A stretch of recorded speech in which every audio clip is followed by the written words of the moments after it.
नमस्कार। आज हम बात करने वाले हैं भारत की सबसे प्रतिष्ठित, सबसे महत्वपूर्ण नदी गंगा की। देखिए, गंगा सिर्फ एक नदी नहीं है, ये तो करोड़ों लोगों के लिए आस्था का, अर्थव्यवस्था का और यूं कहें तो जीवन का ही स्रोत है। जैसा कि जवाहरलाल नेहरू ने कितने खूबसूरत शब्दों में कहा था, गंगा ये तो भारत की आत्मा से जुड़ी हुई है। ये नदी हमारे देश की, हमारी सभ्यता की कहानी कहती है। तो चलिए आज इस पूरी यात्रा को समझते हैं, गंगा के उद्गम से लेकर इसके पूरे मार्ग और आज ये किन चुनौतियों का सामना कर रही है, हर पहलू पर नजर डालेंगे। ये टॉपिक कॉम्पिटिटिव एग्जाम्स के लिए बेहद जरूरी है, तो ध्यान से समझिएगा। अच्छा, तो सबसे पहले ये समझते हैं कि गंगा का उद्गम मतलब इसका ओरिजिन कहाँ से होता है। अब देखिए, इसके दो पहलू हैं और एग्जाम्स के लिहाज से दोनों को समझना बहुत जरूरी है। एक है पौराणिक यानी मिथोलॉजिकल व्यू, जिसके हिसाब से मुख्य स्रोत भागीरथी नदी है, और दूसरा है हाइड्रोलॉजिकल मतलब मोस्ट साइंटिफिक व्यू, जो पानी के साइंस पर बेस्ड है।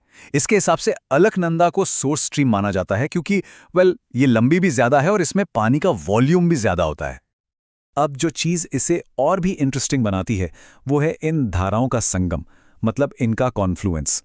अलकनंदा नदी जब आगे बढ़ती है तो रास्ते में उसमें कई और नदियां मिलती हैं और इन्हीं संगमों से बनते हैं 5 पवित्र संगम, जिन्हें हम पंचप्रयाग के नाम से जानते हैं। देखिए, विष्णु प्रयाग से शुरू होकर सबसे आखिर में आता है देवप्रयाग, जो सबसे ज्यादा महत्वपूर्ण है। क्यों? क्योंकि यहीं पर भागीरथी और अलकनंदा का संगम होता है और यहीं से ये नदी आधिकारिक तौर पर गंगा कहलाती है। एक बात याद रखिएगा, एग्जाम्स में अक्सर इन प्रयागों का नॉर्थ टू साउथ सीक्वेंस पूछ लिया जाता है, तो ये क्रम जरूर ध्यान में रखें। तो पहाड़ों में अपनी यात्रा पूरी करने के बाद हरिद्वार वो जगह है जहां गंगा पहाड़ों को छोड़कर विशाल उत्तरी मैदानों में वास्ट नॉर्दर्न प्लेन्स में प्रवेश करती है और यहीं से इसका रूप एकदम बदल जाता है, शांत और चौड़ा हो जाता है। और यहीं से शुरू होती है इसकी 2525 किलोमीटर लंबी यात्रा बंगाल की खाड़ी तक। अच्छा, मैदानों में गंगा की असली ताकत आती है इसके सहायक नदियों से, जिन्हें हम इंग्लिश में ट्रिब्यूटरीज कहते हैं। इसके लेफ्ट बैंक पर यानी बाएं किनारे पर हिमालय से आने वाली नदियां मिलती हैं, जैसे घाघरा, गंडक और कोसी। वहीं राइट बैंक पर यमुना जैसी विशाल नदी और प्रायद्वीपीय पठार यानी पेनिनसुलर प्लेटू से आने वाली सोन नदी इसमें मिल जाती है। ये ट्रिब्यूटरीज गंगा के पानी के स्तर को और उसकी उपजाऊ शक्ति मतलब फर्टिलिटी दोनों को बढ़ाती हैं। और फिर अपनी इस लंबी यात्रा के बिल्कुल अंत में बंगाल की खाड़ी में मिलने से ठीक पहले गंगा मिलती है ब्रह्मपुत्र नदी से, और दोनों मिलकर बनाती हैं दुनिया का सबसे बड़ा डेल्टा, गंगा ब्रह्मपुत्र डेल्टा, जिसका क्षेत्रफल लगभग 64,000 वर्ग किलोमीटर है। अब जरा ये देखते हैं कि गंगा को भारत की अर्थव्यवस्था की जीवन रेखा, अ लाइफलाइन ऑफ इकोनॉमी, क्यों कहा जाता है। असल में सदियों से इस नदी का जो उपजाऊ बेसिन है वो इस पूरे क्षेत्र में एग्रीकल्चर की रीढ़ रहा है। देखिए, ये नदी अपने साथ जो उपजाऊ मिट्टी बहा कर लाती है, जिसे जलोढ़ मिट्टी या अलुवियम सॉइल कहते हैं, वो चावल, गन्ना और गेहूं जैसी फसलों के लिए किसी वरदान से कम नहीं है। इसीलिए तो इस इलाके को भारत का अन्न का कटोरा भी कहा जाता है। यहाँ प्राचीन काल से ही नहरों से सिंचाई होती आई है और आज के समय में फरक्का बैराज जैसे बड़े प्रोजेक्ट्स पानी के मैनेजमेंट में एक बहुत जरूरी भूमिका निभाते हैं।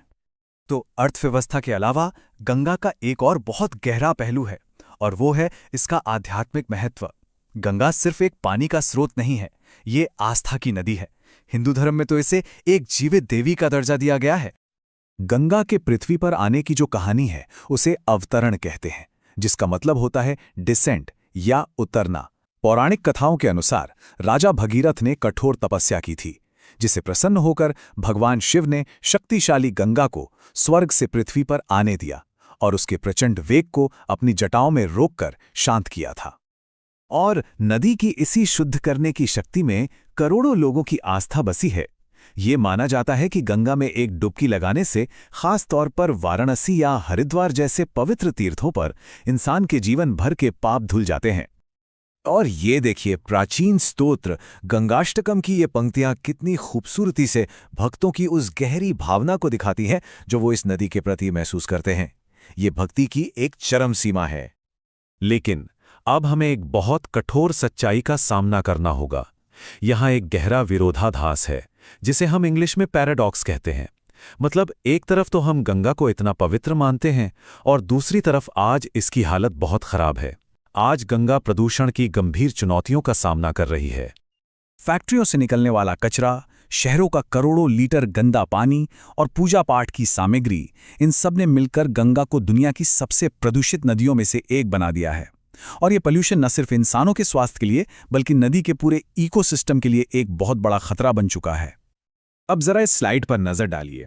ये जो आंकड़े हैं ना, ये सच में बहुत अलार्मिंग है। ये चार्ट वाराणसी में फीकल कॉलीफॉर्म के लेवल को दिखाता है। फीकल कॉलीफॉर्म बेसिकली ये वो खतरनाक बैक्टीरिया है जो ह्यूमन वेस्ट में पाया जाता है। अब देखिए, पानी में नहाने के लिए जो सेफ लिमिट है वो है 500 यूनिट्स, लेकिन वाराणसी शहर में एंटर करने से पहले ही ये लेवल 60,000 है और शहर से निकलने के बाद तो ये आंकड़ा 15 लाख तक पहुंच जाता है। मतलब सेफ लिमिट से 3000 गुना ज्यादा। ये आंकड़े सच में चौंकाने वाले हैं। ऐसा नहीं है कि कोशिशें नहीं हुई। 1985 में गंगा एक्शन प्लान शुरू किया गया था, लेकिन बदकिस्मती से भ्रष्टाचार, तकनीकी ज्ञान की कमी और खराब प्लानिंग जैसे कई कारणों की वजह से ये प्लान पूरी तरह से सफल नहीं हो पाया और नदी की हालत बिगड़ती ही चली गई। और इस बढ़ते प्रदूषण का सबसे बुरा असर पड़ा है नदी के अनोखे वन्य जीवों पर। भारत का राष्ट्रीय जलीय जीव गंगा नदी डॉल्फिन और घड़ियाल जैसी खास प्रजातियां आज विलुप्त होने यानी एक्सटिंक्ट होने की कगार पर हैं। इनका वजूद सीधे सीधे गंगा की सेहत से जुड़ा हुआ है।